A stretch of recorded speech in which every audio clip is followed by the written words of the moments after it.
मैं बार बार कहता हूँ, भ्रम का पर्दा आपके आंखों से हटाने की कोशिश करूँगा, अविद्या का पर्दा आपके आंखों से हटाने की कोशिश करूँगा। लेकिन इस वीडियो में मैं ये भ्रमितता क्या होती है, अविद्या कैसी होती है, इसके कुछ उदाहरण आपके सामने प्रस्तुत करूँगा। यह एपिसोड अपना 26 यानी कि 26वां एपिसोड है। वीडियो के अंत तक ज़रूर बने रहिएगा। मैं सिर्फ और सिर्फ आरोग्य, हेल्थ, इस दृष्टिकोण से ही ये वीडियो की सीरीज शुरू किया हूँ और जो सत्य ज्ञान है आरोग्य प्रति, मनुष्य प्राणी प्रति आपके सामने के रखने की मैं कोशिश करता हूँ। चलो चलते हैं आज के टॉपिक पर कि भ्रमितता किसे कहते हैं। हमें पता है भारत और श्रीलंका, श्रीलंका अगर नाम आता है तो क्या कहानी आती है? रावण, भगवान हनुमान, भगवान श्री राम, रामायण, है ना, राम सेतु, यह कहानी सामने आती है। क्या आपको पता है कि श्रीलंका और भारत की दूरी जो है, जो राम सेतु अभी बनाया जाता है, उसकी सिर्फ 4 किलोमीटर दूरी है। और श्रीलंका यह जो शहर है उसके और भारत का जो डिस्टेंस है वो 32 किलोमीटर है। लेकिन तुलसीदास, यह जो भगवान हनुमान जी के जो भक्त रह चुके हैं, जो उन्होंने हनुमान चालीसा लिखी है और कुछ कुछ ग्रंथ उन्होंने लिखे हैं, उस पर उन्होंने लिखा है संस्कृत में, संस्कृत भाषा में, कि हनुमान जी 100 योजन की छलांग लगाकर श्रीलंका पहुंचे थे। 100 योजन यानी नहीं पता है। 1 योजन की जो दूरी होती है वो होती है 13.5 किलोमीटर। 100 योजन यानी कि 1000 किलोमीटर को भी वो पार कर गए। लेकिन आज श्रीलंका यह दूरी कितने इसमें है? 32 किलोमीटर या 4 किलोमीटर। तो 100 योजन, इनको तुलसीदास जी को फिर झूठा कहा जाएगा? नहीं तो आज जो वर्तमान में हम कलयुग में जी रहे हैं, कलयुग में जो ज्ञान विद्या प्राप्त कर रहे हैं, इसको झूठा कहना होगा।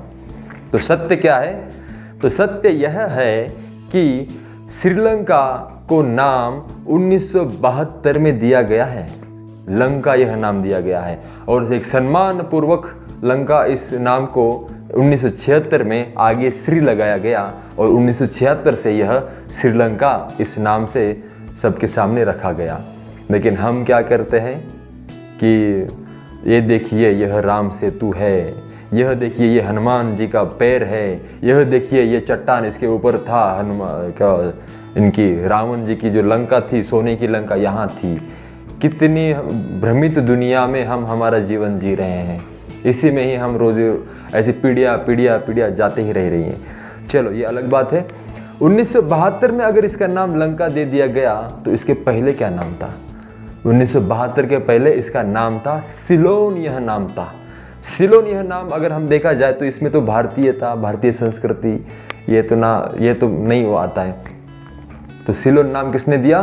भारत इस देश को जिन्होंने हजारों सालों से लूटा है, अंग्रेज, पुर्तगाली, डच, फ्रेंच, मुगल, इन्होंने यह सिलोन नाम दिया। फिर सिलोन नाम कब से आया, क्या होगा, ये तो बहुत पुरानी बात है। आज भी वर्तमान में अगर हम अपने आप को नहीं पहचान सकते हैं, हमारे जो आंखों से दिखता है, तो 400, 500, हजारों वर्ष पहली कहानियां तो ऐसे ही सुनकर हम हमारा गुजारा कर रहे हैं। तो समझना है कि यह जो श्रीलंका दिखती है ये आज की नहीं, भ्रमितता के ये मैंने आपको प्रस्तुत किया। और एक उदाहरण देना चाहूँगा। नालंदा विश्वविद्यालय की लगभग 90 लाख पुस्तकें 11वीं शताब्दी में जलाई गई थी। क्यों? किसने जलाई? जो भारतीय संस्कृति, भारत जब विश्व गुरु था, पूरे विश्व से उस नालंदा विश्वविद्यालय में लोग पढ़ाई करने आते थे। फिर जीन हो, फिर वो अलग अलग देश से वो आते थे यहाँ पर पढ़ाई करने के लिए। 90 लाख पुस्तकें जब उन्होंने जलाई हैं तो वहाँ कितना ज्ञान होगा भारत इस देश में, हम सोच सकते हैं। किसने जलाई? 11वीं शताब्दी में खिलजी नामक एक शासक होकर गया भारत देश में। इसने यह नालंदा विश्वविद्यालय को जलाकर खाक कर दिया। वहाँ जो विद्यार्थी पढ़ते थे उनको बेदर्दी से उनको मारा गया। क्यों? यही मनुष्य प्राणी द्वंद्व, धर्म, संप्रदाय, इसको मद्देनजर रखते हुए। तो 90 लाख अगर एक विश्वविद्यालय से पुस्तकें गायब होती हैं, ये ज्ञान जो है, विद्या का जो ज्ञान है, ये गायब होती है, तो संपूर्ण भारत से कितना लोगों ने लूटा होगा और कितनी इस संस्कृति को मिटाया गया होगा। और हम जी रहे हैं इस अविद्या में।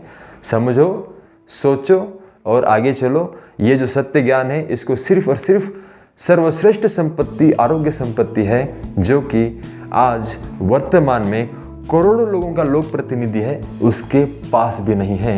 जो आज का मनुष्य, सामान्य मनुष्य, अलग अलग प्रोटीन खाकर थोड़ा कुछ व्यायाम करते हुए प्राप्त करने की कोशिश कर रहा है। सोचो, समझो।